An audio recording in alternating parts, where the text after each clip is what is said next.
श्री शिवाय नमस्तुभ्यम। जय महाकाल। कैसे हैं आप सभी लोग? देखिए, आप सभी को पता है कि चैत्र मास का बहुत पवित्र महीना स्टार्ट हो गया है और कल है चैत्र मास के महीने में पड़ने वाला बुधवार का दिन। और इस बुधवार के दिन आपको करना होता है ये 3-3-3 वाला महा उपाय। बहुत लोगों ने कहा कि भैया हमारे घर से कष्ट दूर नहीं हो रहे हैं, एक के बाद एक समस्या, एक के बाद में एक तकलीफ जीवन में बनी हुई है, किसी की उन्नति नहीं हो रही है, धन नहीं आ रहा है, एक के बाद एक समस्याएं परिवार में बनी हुई है। क्या करें क्या ना करें? कोई ऐसा उपाय बता दीजिए, कोई ऐसा टोटका बता दीजिए जो हमारे घर के बच्चों की भी तरक्की करे, साथ ही साथ पूरे परिवार की उन्नति हो। तो पूज्य गुरु जी की कथा से सुन करके और समझ करके इस पूरे उपाय को बहुत आसान भाषा में आपको बताऊंगा। परंतु उससे पहले आप सबसे बस एक छोटी सी प्रार्थना है कि जो लोग पहली बार आए हैं चैनल को सब्सक्राइब जरूर कीजिएगा और वीडियो को लाइक करके देव आदिदेव महादेव का कोई सा भी प्यारा नाम कमेंट बॉक्स में लिखना मत भूलिएगा। इस पूरे वीडियो में हम 3 महा उपायों के बारे में बात करेंगे जो कि आपकी अलग अलग कामना पूर्ति के लिए सिद्ध होंगे। तो ध्यान से सुनना, समझना। लेकिन उससे पहले आप सभी लोगों को बता दूं कि पूज्य गुरुजी ने हाल ही की कथा के अंदर बताया था कि जब भी आपके घरों में किसी भी तरीके की कोई व्याधा हो, कोई कष्ट हो, कोई परेशानियां हो जो एक के बाद एक आती ही चली जा रही हो, तो आपके घर में महादेव जी का एक ऐसा फोटो या ऐसा स्टेच्यू होना चाहिए जिसमें महादेव जी ध्यान मग्न में हो, मतलब ध्यान कर रहे हो। जैसा कि आप चित्र के अंदर देख पा रहे हो ना, इस तरीके का स्टेच्यू ले लो या फोटो ले लो या कुछ भी ले लो और इसे आपके घर के उत्तर दिशा की तरफ इस तरीके से रखना कि महादेव का जो मुख हो वो दक्षिण दिशा की तरफ में हो जाए। और जब आप उनको सम्मुख से देखें तब आपका मुख उत्तर दिशा की तरफ में आए। कुछ इस तरीके से। ध्यान से नहीं समझ में आया तो रिपीट करके देख लीजिएगा। ये होता है आपके घर की सुख शांति समृद्धि को बनाने के लिए। किसी भी तरीके की नकारात्मक ऊर्जा अगर आपके घर में होती है तो महादेव जी का इस तरीके का स्टेच्यू या फिर फोटो जरूर होना चाहिए। और अगर आपके घर में कोई भी बच्चे हैं जो पढ़ाई लिखाई कर रहे हैं, उन्नति करना चाहते हैं जीवन में, तो उनके कमरे पर या फिर उनकी टेबल पर, कहीं पर भी जहां पर भी वो बच्चा पढ़ाई करता है ना, वहां पर सफेद रंग के जो ये होते हैं महादेव जी, इनको क्या करना है, जो ध्यान मुद्रा में हो इस तरीके की जो स्टेच्यू या फोटो अगर उनकी टेबल पर भी रखा रहता है ना, तो उस बच्चे का दिमाग पढ़ाई में लगता है, मन लगता है, एकाग्रचित होकर के चलता है। अगर आपको ये दोनों के दोनों ही स्टेच्यू चाहिए तो मैं आपको डिस्क्रिप्शन बॉक्स में इसका लिंक दे दूंगा, आप ले सकते हैं। मेरी खुद की इस टेबल पर भी, जिस पर मैं ये वीडियो रिकॉर्ड कर रहा हूं, रखा हुआ है। ठीक है, तो जाकर के जरूर देखिएगा। सबसे पहले बात करते हैं हमारे पहले वाले उपाय की, जो कि आपको इस बुधवार के दिन करना है। देखिए, आपको क्या करना है, 3-3-3 वाला उपाय किन व्यक्तियों को करना है? देखिए, अगर आपके जीवन में दुख बहुत ज्यादा है, परिवार में एक के बाद एक कष्ट बना हुआ है, कोई ना कोई परेशानी आपके परिवार में हमेशा के लिए लगी हुई है, परेशानियां खत्म होने का नाम नहीं ले रही है ना, तब पूज्य गुरुजी ने कहा कि अगर आपके परिवार के दुख खत्म नहीं हो रहे हैं तो उस परिवार की कोई भी स्त्री, कोई भी व्यक्ति इस 3-3-3 वाले उपाय को मात्र एक बार बुधवार के दिन कर लीजिएगा। उतने में ही आपको इसका असर दिखाई देने लगेगा। आपको करना क्या है, सबसे पहले लेने होंगे आपको 3 हरे मूंग के दाने, है ना। अब हरे मूंग के दाने का भी क्या मतलब है, ध्यान से सुनिएगा। ये जो आखा दाना होता है ना, इस तरीके का लेना है, ना कि टूटा हुआ। 3 ही लेने होंगे आपको। अक्षत यानी कि कौन से चावल के दाने लेने हैं, जो भी कैसे होने चाहिए, पूर्ण, कहीं से भी खंडित ना हो। ठीक है। और सबसे महत्वपूर्ण चीज है 3 शमी के पत्ते। अब शमी के पत्ते आपको कहां से तोड़ना है, बहुत बार बता चुका हूं, यहां से तोड़ना। ये जो पूरा गोले में बनाया, ये 1 शमी का पत्ता है।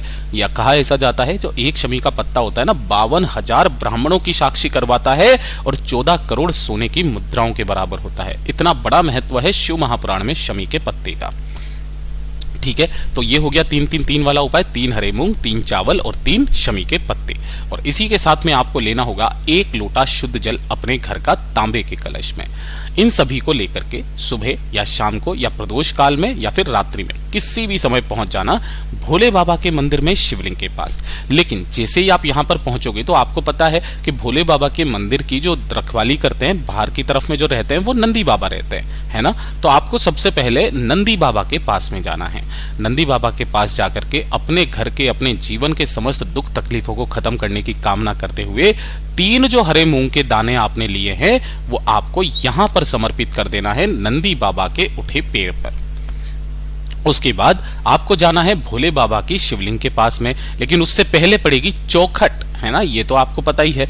इस चौखट का जो दाहिना सिरा है, जैसे आप इधर से अंदर जाओगे तो आपका दाहिना हाथ इधर पड़ेगा ना, 3 चावल के दाने आपको यहां पर रखने हैं, ठीक है ना।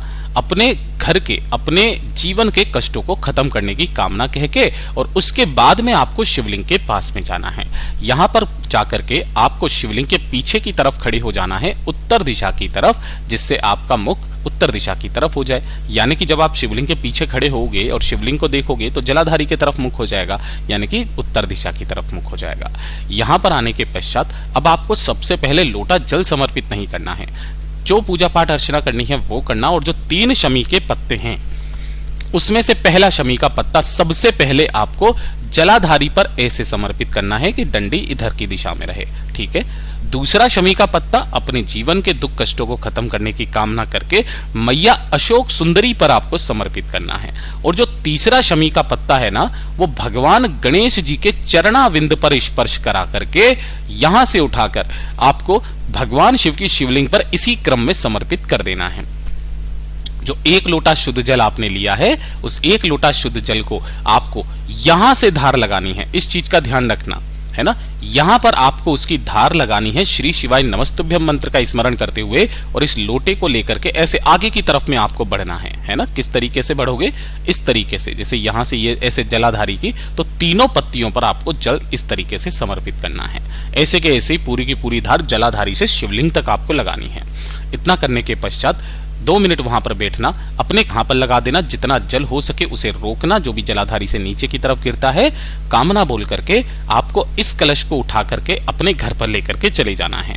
जब आप मंदिर से बाहर निकलेंगे तो कोशिश करना कि मंदिर की चौखट पर आप 1 गाय के घी का गोल बाती का दीपक जरूर लगा दें। और जब आप अपने घर पर पहुंचेंगे तो जो घर का मेन गेट है ना, उस मेन गेट के बाहर थोड़ा सा जल आपको इसका छींट देना है, और उसके बाद पूरे घर में इस जल को छींट देना, व्यापार स्थल पर छींट देना। गुरुदेव ने कहा उसके बाद का चमत्कार आप स्वयं देखेंगे। पूज्य गुरु जी का बहुत अद्भुत और अचूक उपाय है, जरूर कीजिएगा। बात करते हैं दूसरे वाले उपाय की। देखिए, दूसरा वाला जो उपाय है ना, पूज्य गुरु जी ने कहा कि अगर आपके घर में धन नहीं आ रहा है ना, संपदा नहीं बढ़ रही है, बुधवार का दिन रिद्धि सिद्धि का दिन होता है, भगवान गणेश का दिन होता है, धन संपदा वैभव में बहुत कमी आ रखी है, कर्ज बढ़ता चला जा रहा है, या फिर अनावश्यक खर्चे आपके परिवार में बहुत ज्यादा हो रहे हैं, धन कहीं से बचता ही नहीं है, तब आपको ये वाला उपाय करना है।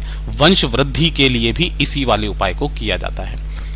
गुरुदेव ने कहा गिन करके लेना होगा 7 चावल के दाने, जो अक्षत होने चाहिए, पूर्ण, कहीं से भी खंडित ना हो, इस चीज का ध्यान रखना, ठीक है। 7 चावल के दानों के साथ ही 1 लोटा शुद्ध जल लेना है। इसके अलावा आपको कुछ नहीं चाहिए, बस 7 चावल के दाने और 1 लोटा शुद्ध जल। इन्हें लेकर के आपको भोलेनाथ के मंदिर में पहुंचना है, शिवलिंग के पास में।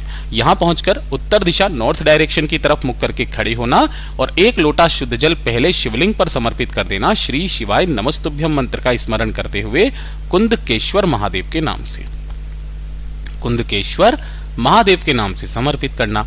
जब यह पूरा जल समर्पित हो जाए, उसके पश्चात आपको अपने दाहिने हाथ की हथेली पर, जो दाहिना हाथ है उस हथेली पर 7 चावल के दाने लिए हैं, उन्हें रखना, और अपना नाम और गोत्र बोलकर आपके घर में जो भी धन संपदा वैभव की कमी है उसकी कामना करते हुए इन 7 चावल के दानों को शिवलिंग के ठीक शीर्ष पर आपको समर्पित कर देना है। समर्पित कर देने के पश्चात आपको क्या करना है, 2 मिनट वहां पर बैठना, बाबा से निवेदन करना, कामना करना, और कामना करने के पश्चात इन सभी 7 चावल के दानों को यहां से उठा लेना है ना, और उठा करके अपने घर पर लेकर के आना। घर पर ला करके इन सभी 7 चावल के दानों को आपको माता लक्ष्मी जी, आपके घर में जो भी मंदिर है, माता लक्ष्मी जी का जो भी तस्वीर है उसके समक्ष में आपको ये रख देना है, ठीक है। ये तो करोगे बुधवार के दिन। जब अगला दिन आएगा ना, इन 7 चावल के दानों को किसी भी पीले कपड़े में बांधकर, या पीले कपड़े में पोटली सी बांधकर छोटी सी, इसे उठा करके और आपके घर में जो हल्दी का डिब्बा हो किचन में, उस हल्दी के डिब्बे में आपको डाल देना है। गुरुदेव ने कहा धन की ऐसी आवक होने लगेगी कि आपने कभी सोचा नहीं होगा। पूज्य गुरु जी का बहुत अद्भुत और अचूक उपाय है, जरूर कीजिएगा। बात करते हैं तीसरे वाले उपाय की। देखिए, तीसरा वाला जो उपाय गुरुदेव ने कहा कि अगर आपको आपके जीवन में मान सम्मान चाहिए, है ना, आप चाहते हो कि जिस जगह पर आप काम करते हो वहां पर आपका मान सम्मान हो, आपको इज्जत मिले, है ना, सब लोग आपकी पूछ करें, परिवार में, आपके मोहल्ले में, सब जगह पर आपकी ख्याति प्राप्त हो, प्रसिद्धि प्राप्त हो, तो एक छोटा सा काम आपको करना है। सबसे पहले तो गुरुदेव ने यह कहा कि जब भी आप घर से बाहर निकलें, कोशिश करना शिवालय जाओ और शिवलिंग पर जो चंदन लगा हुआ है ना, जो भी चंदन लगा हुआ है, उस चंदन की मात्र एक बिंदी अपने मस्तक पर लगा करके निकल जाना। जिस स्थान पर जाओगे आपका मान सम्मान होना तय है। यहां तक कहा गया अगर चंदन नहीं लगा हुआ है तो अपने दाहिने हाथ की जो ये 3 उंगलियां होती है, देखिए एक होते है ये अंगूठा हो गया, ये छोटी वाली उंगली को छोड़ करके जो 3 उंगलियां हैं सीधे हाथ की, उन तीनों उंगलियों को शिवलिंग पर इस तरीके से फेर देना है ना, और फेर करके उन्हीं तीनों उंगलियों को अपने मस्तक पर इस तरीके से फेर करके निकल जाना। पूज्य गुरुजी ने कहा आपकी तकदीर की रेखाओं तक बदलने की शक्ति रखता है एक ये छोटा सा उपाय। और सबसे आखिर में गुरुदेव ने बताया कि एक काम करना स्टार्ट कर दीजिए।